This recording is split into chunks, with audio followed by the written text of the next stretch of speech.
Well, welcome everyone to our webinar today. I'm really excited. This is our first session of the 2020 Environmental Gathering at Alberta EcoTrust Foundation. We're so pleased that you're all able to join and you found your way here today. This is an especially exciting event and session for us because we get to kick it off with a partnered event with the City of Edmonton to present this idea talk. So. For those of you that I haven't had the pleasure of meeting yet on the webinar, my name is Simon Irving. I'm the program manager at Alberta EcoTrust Foundation, and I'll be your host for this morning, part host, part MC, part kind of Zoom curator. These are the two presentations that we're going to hear today and the topics of research. So I'm really excited to hear from Vincent and Shelby in just a moment. So Dr. Shelby Yamamoto is an environmental epidemiologist at the University of Alberta that explores environmental factors that impact vulnerable populations. Her research primarily focuses on two areas, air pollution and climate change. She's particularly interested in first investigating the relationship between air pollution, climate change, and chronic diseases. Secondly, in assessing the links between air pollution and climate change. And finally, exploring the approaches to assess these relationships. So Shelby's ongoing research project is titled Climate Change, Older Adults and Immigrants, Exploring Community Vulnerability and Resilience. So I'm very excited to hear from Shelby. And before I just fully pass over the mic to Shelby, let's see if we have some results on the poll. Yes, okay. So not a huge surprise there, given our audience that is engaged in this topic and kind of gave a resounding yes to thinking that they're vulnerable to climate change or air pollution. Neat. So with that, I would love to pass it over to Shelby if you wanted to go ahead and share your screen, and you should be able to unmute, and I will stop talking. Great, thanks, Simon. Just give me a second to bring this up here. Perfect. So thank you very much for the introduction, and yes, thank you very much for the poll results. So yes, as you said, Simon, not completely surprising. So here I'm really excited to share some of the work that's ongoing with our projects. And so as Simon mentioned, we are focusing on climate change, and we're specifically targeting and exploring climate change with respect to a few populations. So in our original study, we're actually focusing on older adults and immigrants. And we're exploring this in terms of community vulnerability and resilience, but the project has since grown, and I'm going to be talking about in what ways it's grown and what other populations we're looking at now. So, but before I do that, I just want to give a big shout out to the team. So the team members are listed here, and so we have a great team of researchers, students that have been working on this project, and a particular shout out to Jordana Selma, who's my co-principal investigator in this work. Okay, so just as a bit of a primer, I just wanted to sort of set the stage for our work. And so we are experiencing the effects of climate change in Edmonton, but what we can expect in the future is to see additional frequency, an increase in the frequency, for example, of warm nights and hot days. So over the past month, Edmonton actually had a few days of heat warning events, and so we can expect more of that in the future for Edmonton. Unfortunately, we can also expect to see increased freezing rain events. So this is when our neighborhoods and our sidewalks turn into sort of these ice rinks that you can sort of see here, which makes everything from walking into driving fairly treacherous. We're also expecting to see, unfortunately, an increase in the frequency of wildfires. So Alberta is not necessarily a stranger to wildfires. We had the Fort McMurray wildfire in 2016, and even as recent as last week, we had the smoke coming up from the wildfires burning in the United States, unfortunately. So we can expect to see these kinds of air pollution events sort of happening in our city in the future. So our study is really trying to explore some of the more vulnerable populations in Edmonton. So we're all vulnerable to the effects of climate change, but this project is specifically targeting those that might be more so. And we had already mentioned two of them. I had already mentioned two of them. So for example, our older adults And one of the reasons that we're interested in exploring our older adult population is because of age-related conditions, health conditions that may predispose them to these increased health risks, and perhaps other conditions or other situations such as social isolation that can also contribute to their vulnerability in this context. We were also interested in focusing on our immigrant populations here. And one of the reasons we're focusing on them is because of other challenges that they may face, which include things such as language barriers or the cultural barriers, which could interfere with access to services or other resources that might increase their vulnerability to climate change and air pollution. So as I had mentioned, our team is really enthusiastic, and so we have expanded to include some other groups in this work. And so we're now looking at children. So, and again, for the same reason, children's lung capacity and immune systems are still developing. And so this, of course, may make them more vulnerable to the effects of climate change and air pollution. And homeless populations. So we've been hearing a lot about the homeless populations in the news related to COVID and other reasons as well. So for a number of reasons, homeless populations may be more vulnerable from health-related aspects, and access to services could be contributing to this vulnerability. So as you probably guessed, what we're really focusing on here in terms of vulnerability is our health impacts. And some of the main categories of health impacts that we're going to be looking at, or are looking at, include respiratory conditions. So for example, hospital admissions for asthma, and heart problems is another category that we're going to be looking at.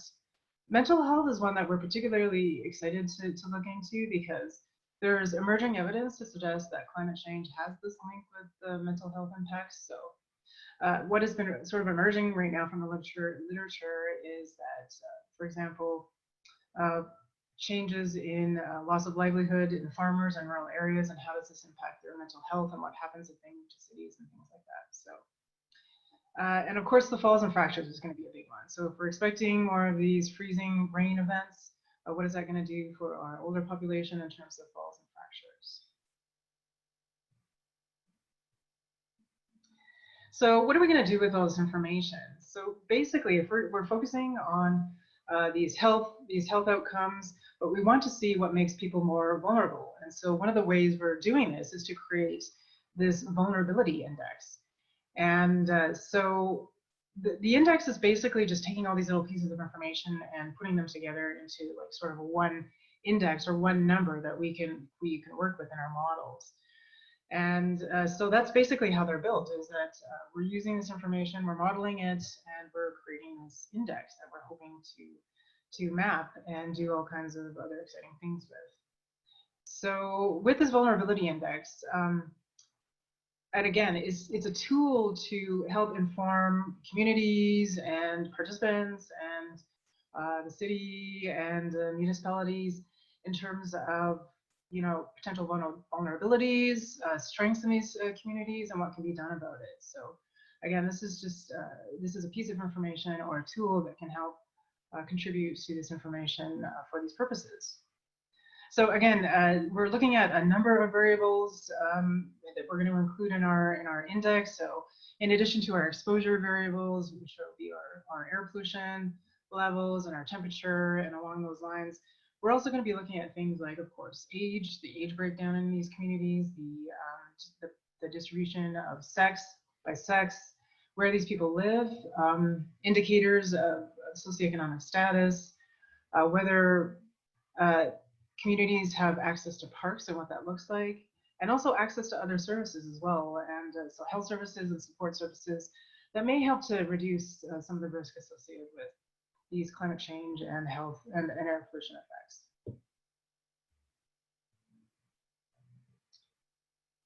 Okay, so this is a preview of what we're doing and what we're hoping to get to. So again, we've got this sort of weather and climate data that we have on the left-hand side here, and this is just our raw data. And the thing is, it's basically just showing the cyclical nature of temperature that occurs in our city over the seasons. When we start to get into the mapping, we start to see something like this, where we have in the middle panel, we have our census data that is showing, for example, the proportion of people that are over 65 years and where are they living in the city. And so you can see from the map that the older population tends to be clustered more towards the center of the city. But we see sort of the opposite when we're looking at our immigrant populations, which are settling sort of more on the outskirts of the city. And again, we're going to be mapping things like our locations of health facilities and industrial facilities, as well as other indices and other indicators such as our social deprivation index, which you can see in the right-hand panel. So as part of this work, we're also going to do what we also are engaging in consultations with some of our target groups. And so we've conducted several focus group discussions or discussions with, for example, our older adults. And this is just to solicit information from our participants about what is concerning to them, what do they think about the issue, what they would like, what they think they would need in terms of supports. And so from these consultations, I just wanted to sort of give you a brief overview of what we found so far. So a lot of older adults are actually have these environmental concerns, and alongside concerns related to transportation, housing, and aging and support service access. The group also expressed concerns about health impacts from our air pollution and also from particularly extreme heat events. Some early findings also suggest that the older adults would like more resources in terms of information and specific programs that are targeted towards them. So, for example, an example of this could be for videos, having closed captioning for the older adults who are hard of hearing, as an example. Something else that came up in our conversations with our older adults is that they would like to pursue these intergenerational or continue to pursue these intergenerational conversations with, for example, grandchildren. So having a conversation about what climate change looks like and what that means in terms of our health. The other finding to emerge is that the older adults would like responses from local and national governments regarding these issues. Okay, so I just kind of want to highlight two projects that emerged from work that was being conducted by two of our fantastic summer students this year. So the first is coming from Preetha, who is a second-year medical student out of the University of Alberta. And for this summer project, she was actually working on developing this wonderful infographic that you see here, which is targeted towards our homeless and housing insecure population. And we're currently in the process of developing other infographics also for our service providers who also work with these communities. And so briefly, what I wanted to just highlight here is that the infographic is sort of going over some of the potential health effects that could affect this population, what to look for, and when to get help, and where that help is, and what that help looks like. So again, this is some of our work that we hope to pilot in these communities, which is still ongoing. And the second project that I just wanted to highlight here, again, is this wonderful photo exhibit that was created by Marcus, another student, a third-year biological sciences student, also from the University of Alberta. So he went out into the community and took all these photos, and sometimes we helped him out with photos of our own to sort of represent aspects of climate change and air pollution adaptation. So these are all listed on this website here, which you can access, publicly access. And we'd love your feedback on it, actually. And so basically, when you click on the photos, what you will get is a little caption, which illustrates why the photo was taken and what it illustrates, and some of the health risks associated with that exposure, but also sort of information around adaptation and how people might prevent these risks and sort of mitigate these risks. And so this photo exhibit is actually specifically targeted to our South Asian communities. So what I mean by that is that we have translated the captions into both Hindi and Urdu in order to make it more accessible to these groups.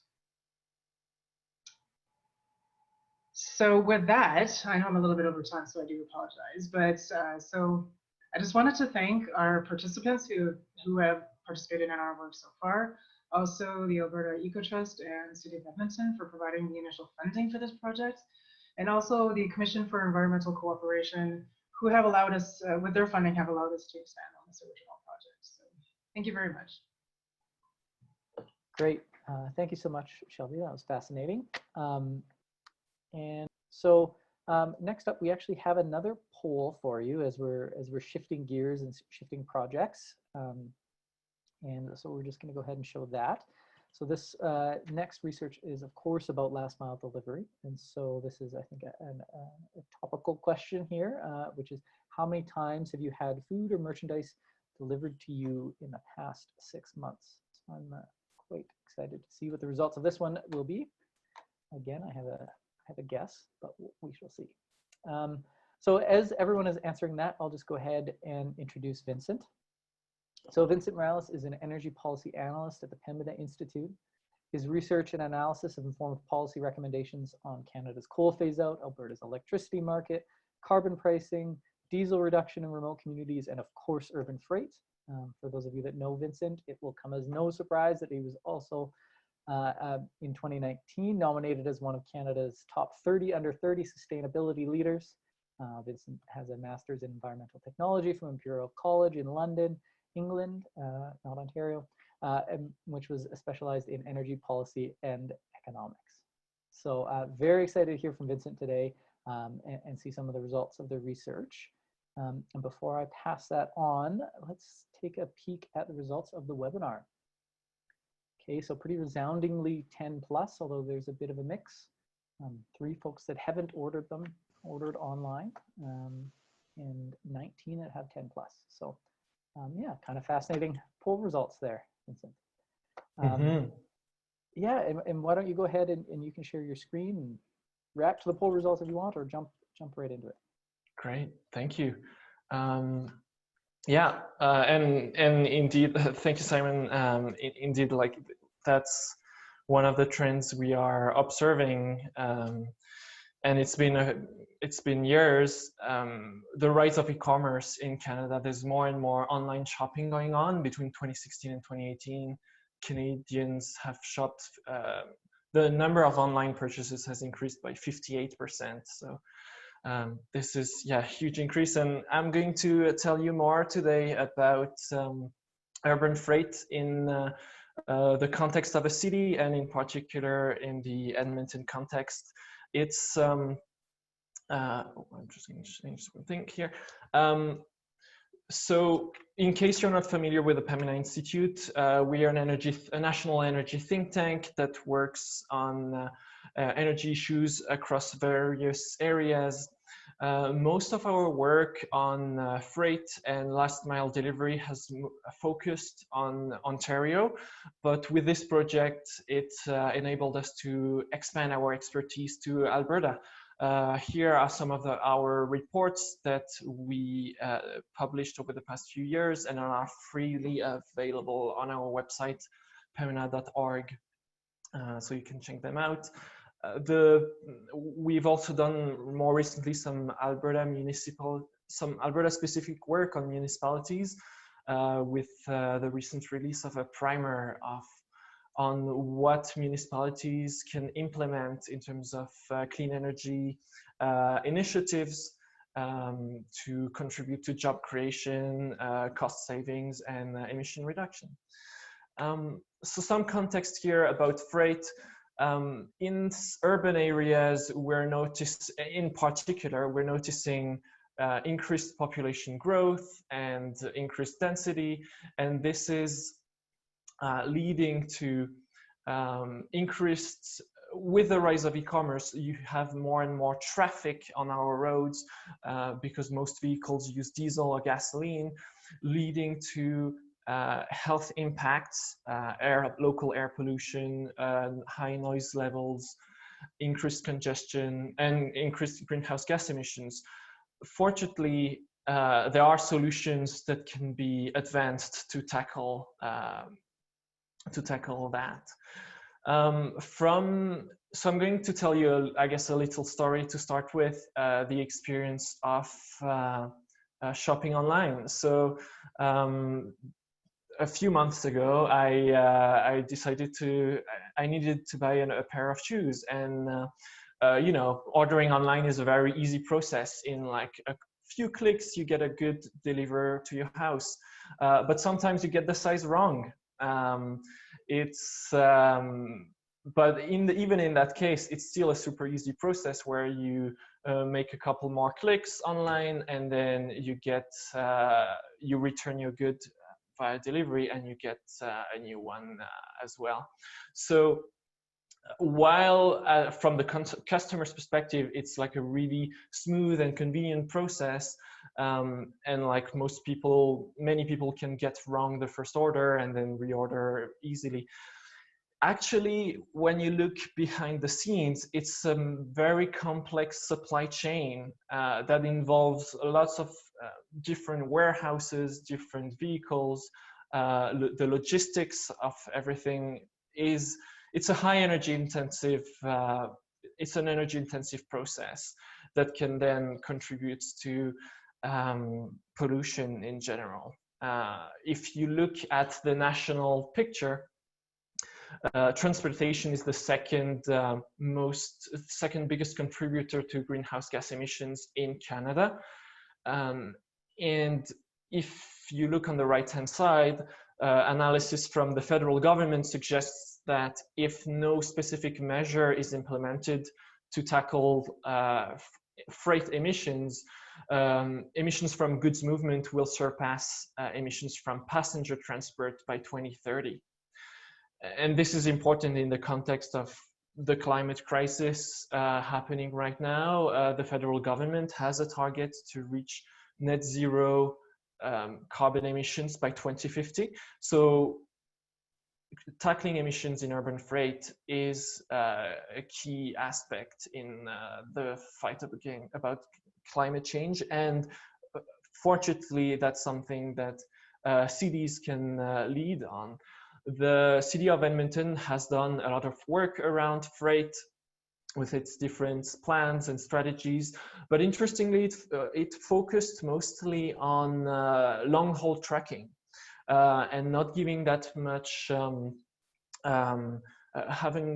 They hadn't put that much work into the urban freight side of things. So I guess to summarize the last mile delivery, it's any trip that comes from a consolidation center, let's say your warehouse, to the point of delivery, which could be a store or a customer's house. With the City of Edmonton's draft city plan, there's some elements of language there that indicates that urban freight will be taken into account for future planning. But that's essentially where our research is filling a gap, is helping to understand the current challenges that Edmonton stakeholders are facing with regards to last mile delivery, as well as in identifying future solutions that could be implemented to improve the efficiency of deliveries and reduce emissions.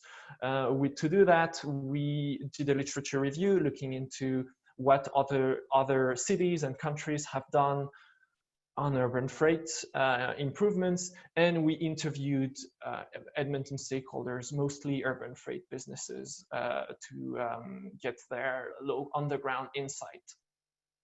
We summarized the results of this research in a report that will be soon released on our website, pembina.org. My colleague Janelle Lee and I wrote this report and structured it around these 4 focus areas that I'm going to quickly explore to give you an idea of why these aspects matter when looking into urban freight. Urban delivery operations, there's an opportunity to move from the conventional way we deliver goods with lots of trips involved using fossil fuel powered vehicles to a system that could use, for example, micro hubs. So this picture was taken in Ontario. It's a Canada Post Center. The idea of a micro hub is to get a smaller warehouse located closer to the downtown area so that then you can dispatch goods over shorter distances to customers. so that then you improve the delivery efficiencies, optimizing the space in your vehicles, and essentially decreasing emissions and energy consumption. Curbside management was one of the topics that the Edmonton stakeholders really brought up often. Because if you think about it, when you need to deliver a good, let's say you're driving a van and you're heading to a tower downtown, an office tower, you need to identify a spot where you could park, unload the vehicle with the goods you need to deliver, then get to the building, drop off the goods, and then come back. And hopefully you don't get a ticket on the way, because so there has been issues with identifying ideal zones where vans and trucks could load or unload.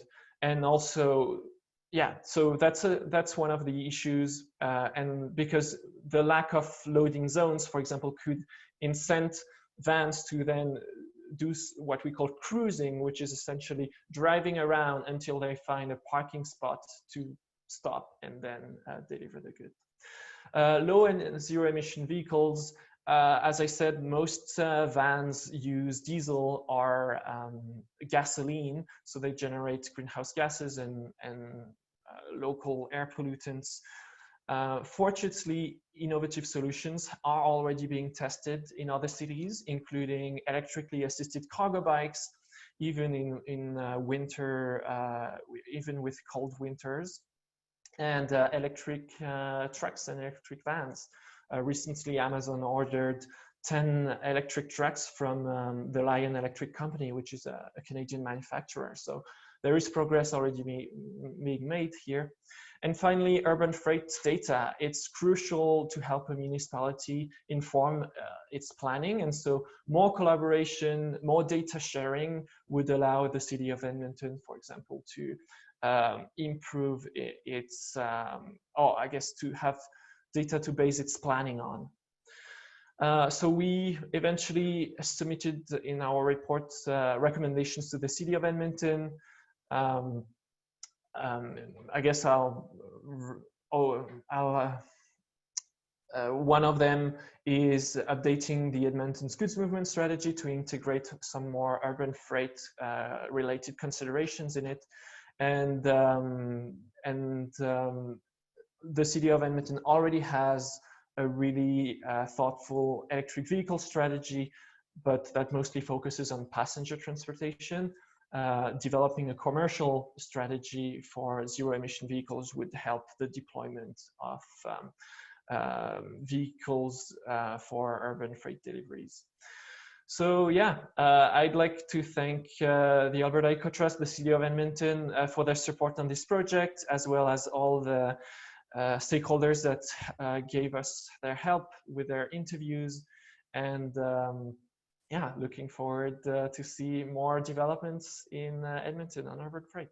A big thanks to our sponsors for the environmental gathering and sticking with us as we kind of redesigned on the fly and adapted to this new reality. And so thank you to our sponsors for their continued support of this program. And most of all, thank you to each one of you, dear participants. This is very important, timely research. And I'm so grateful that we have folks that are keen and engaged on the research, and most of all, folks that are engaged in their communities and doing some of those pieces that Barbara talked about bringing actions back to their communities, but also just learning together in the best way that we can today. So thank you so much for taking the time this morning and early afternoon to engage with this research, and thank you for all of your different questions. And actually, I'm just seeing there was one anonymous attendee said how many people on the call. I think we had close to 80 at one point, so pretty exciting to see.